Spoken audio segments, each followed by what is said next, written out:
Assalamualaikum warahmatullahi wabarakatuh.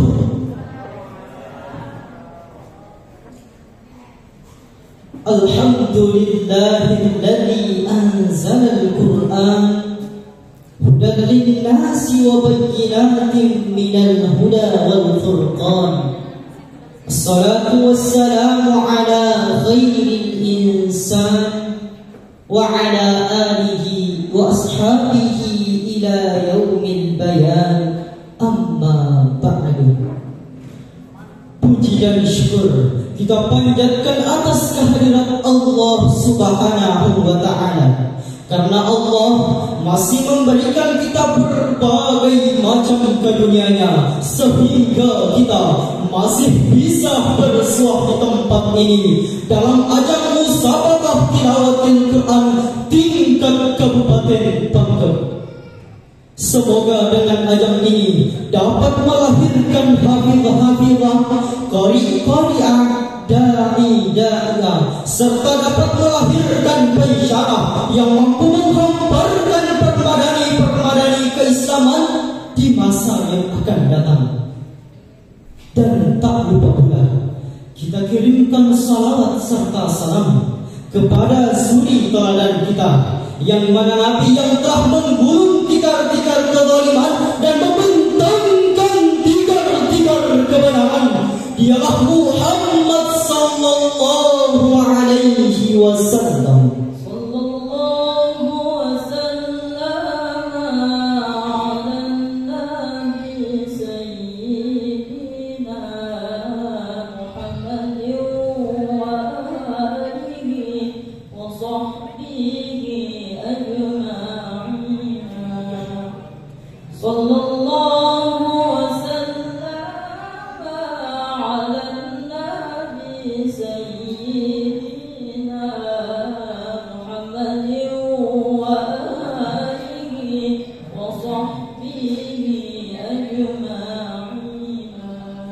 Majelis hakim yang arif dan bijaksana, serta hadirin sebangsa dan setanah air yang kami banggakan. Indonesia, negara kepulauan dan indah, adalah negara multibudaya. Pluralisme menjadi sebuah realita mewarnai bangsa kita yang telah merdeka selama 76 tahun lamanya. Bahkan hadirin, negara kita yang tercinta ini telah merdeka selama 76 tahun lamanya dan didirikan oleh the founding fathers, tercipta dari berbagai macam suku, agama, dan budaya. Hadirin, ini menunjukkan bahwa Indonesia merupakan gambaran suatu negara yang hidup dalam keberagaman dan keanekaragaman. Namun sayang hadirin, saat ini keberagaman yang ada di Indonesia seringkali menimbulkan berbagai macam konflik yang disertai dengan kekerasan. Dimulai dari pertikaian antar suku, keributan antar kelompok, perpecahan antar etnis dan golongan, bahkan konflik antar agama. Akibat dari konflik tersebut hadirin, banyak warga menjadi korban, masyarakat tewas mengenaskan, rumah-rumah kebakaran, suasana jadi tak karuan, darah-darah bercucuran, bahkan manusia yang tak bersalah menjadi sasaran betul.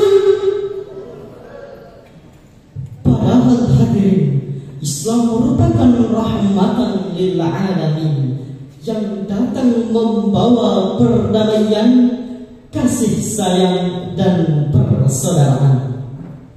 Hadirin, latar belakang inilah yang menggugah hati kami untuk membahas secara mendalam serta mencari solusi dan petuah yang akurat. Sembari kami suguhkan soundtrack Al-Quran yang kami kemas secara rapi, kami bahas secara mendalam dengan judul syarahan kami, keberagaman sebagai kekuatan dalam berbangsa dan bernegara. pembahasan Al-Quran termaktub dalam Quran surah Al-Hujurat ayat 13. Mari kita dengarkan lantunan bunyi ayatnya. A'udzu billahi minasy syaithanir rajim.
Majelis hakim yang terhormat, hadirin yang sama-sama berbahagia.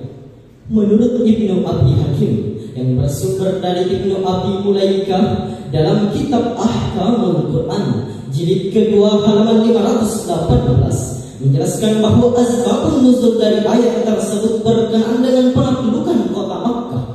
Saat itu Bilal naik ke atas Ka'bah untuk mengumandangkan azan. Namun secara spontan seseorang berkata, "Pantaskah budak yang hitam pekat ini mengumandangkan azan di atas Ka'bah yang mulia?" Kemudian sahabat Rasul menjawab, "Jikalau sekiranya Allah membencinya, pastilah Allah akan menggantinya. Tatkala itu turunlah surah Al-Hujurat ayat 13 itu tadi, yang di dalamnya terdapat kata lita'arafu. Menurut Abi Hasan Ali bin Ahmad dalam tafsirnya Al-Wafi juz 4 halaman 186 dijelaskan ayya'arifa ba'dukum ba'dha, agar kamu saling mengenal antara satu dengan yang lainnya. Kemudian menurut Al-Imam Abu Qasim Al-Qushari An-Naisaburi Asy-Syafi'i di dalam kitab Lataiful Isyarat jilid ketiga halaman 223 dijelaskan, inna khalaqnakum min dzakarin wa untha ay ajma'akum min Adam wa Hawa thumma ja'alnakum syu'uban wa qabaila lita'arafu la litakasaru wa la litanafasu. Sesungguhnya kami mengumpulkan kamu dari Nabi Adam dan Siti Hawa, kemudian kami menjadikan kamu berbangsa-bangsa dan bersuku-suku agar kamu saling kenal mengenal, bukan untuk berbangga-bangga. Sehingga hadirin, tidaklah pantas seseorang merasa bangga, tidaklah pantas seseorang merasa tinggi derajatnya, tidaklah pantas sesama muslim diadu domba, tidaklah pantas merasa paling sempurna, bahkan tidaklah pantas merampas persaudaraan kita semua. Hadirin, maka jelaslah bahwa cara yang diajarkan agama kita di dalam menyikapi keberagaman yang ada di Indonesia, yakni dengan sikap saling menghargai serta sikap saling toleransi antar satu dengan yang lainnya, serta sikap saling tolong menolong di dalam kebaikan, sebagaimana hal ini termaktub di dalam Al-Quran surah Ali Imran ayat 103. Mari kita dengarkan lantunan bunyi ayatnya. Wa'tasimu bihablillahi jami'an wa la tafarraqu.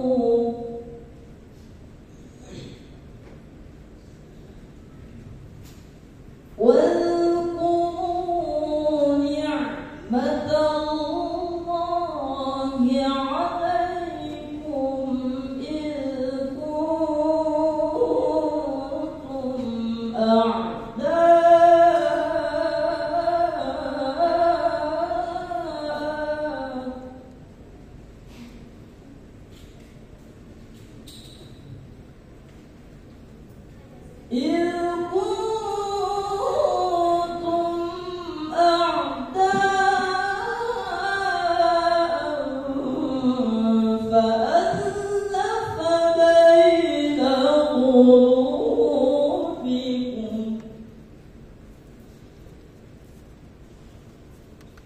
فألف بين قلوبكم فأصبحتم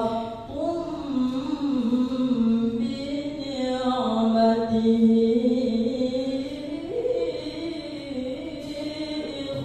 إخوانا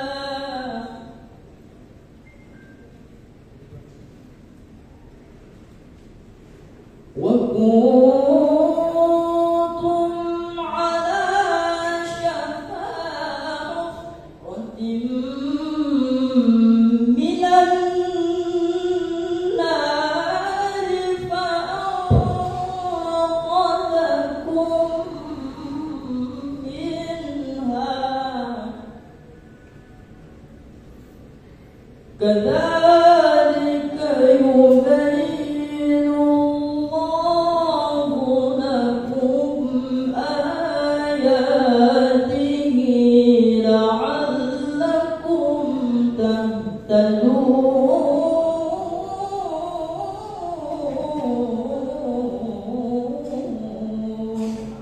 صدق Allahul Azim.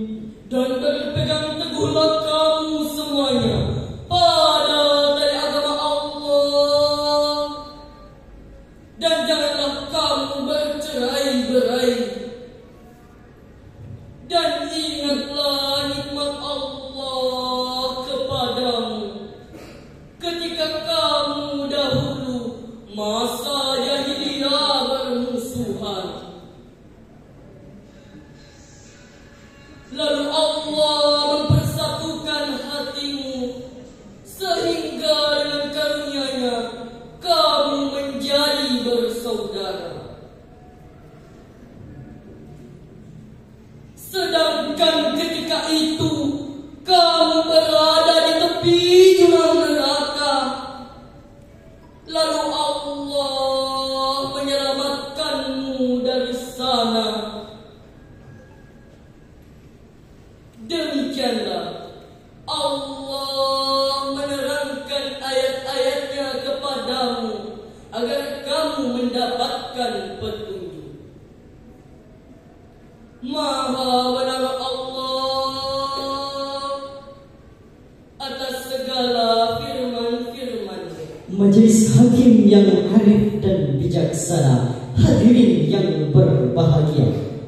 Menurut Ibnu Nasir Al-Farabi dan Ibnu Abi Hatim yang bersumber dari Ibnu Abbas, ayat tersebut berkenaan dengan perselisihan hingga bentrokan fisik yang terjadi antara kaum Aus dan kaum Khazraj. Percekcokan kedua kaum tersebut terdengar oleh Rasulullah SAW yang saat itu dalam keadaan sakit parah. Lalu beliau pun bangkit berjalan sempoyongan dengan wajah yang terlihat pucat dan binangan air mata, berusaha untuk meleraikan pertengkaran tersebut.